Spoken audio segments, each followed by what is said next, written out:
اے محمد، اپنے پروردگار کا نام لے کر پڑھو جس نے عالم کو پیدا کیا، جس نے انسان کو خون کی پھٹکی سے بنایا۔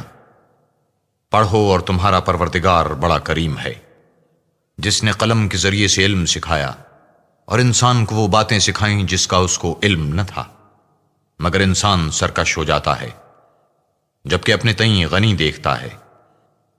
کچھ شک نہیں کہ اس کو تمہارے پروردگار ہی کی طرف لوٹ کر جانا ہے۔ بھلا تم نے اس شخص کو دیکھا جو منع کرتا ہے، یعنی ایک بندے کو جب وہ نماز پڑھنے لگتا ہے؟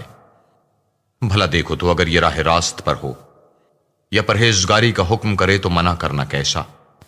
اور دیکھ تو اگر اس نے دین حق کو جھٹلایا اور اس سے منہ موڑا تو کیا ہوا؟ کیا اس کو معلوم نہیں کہ خدا دیکھ رہا ہے؟ دیکھو اگر وہ باز نہ آئے گا تو ہم اس کی پیشانی کے بال پکڑ کر گھسیٹیں گے، یعنی اس جھوٹے خطاکار کی پیشانی کے بال، تو وہ اپنے یاروں کی مجلس کو بلا لے، ہم بھی اپنے موکلان دوزخ کو بلائیں گے۔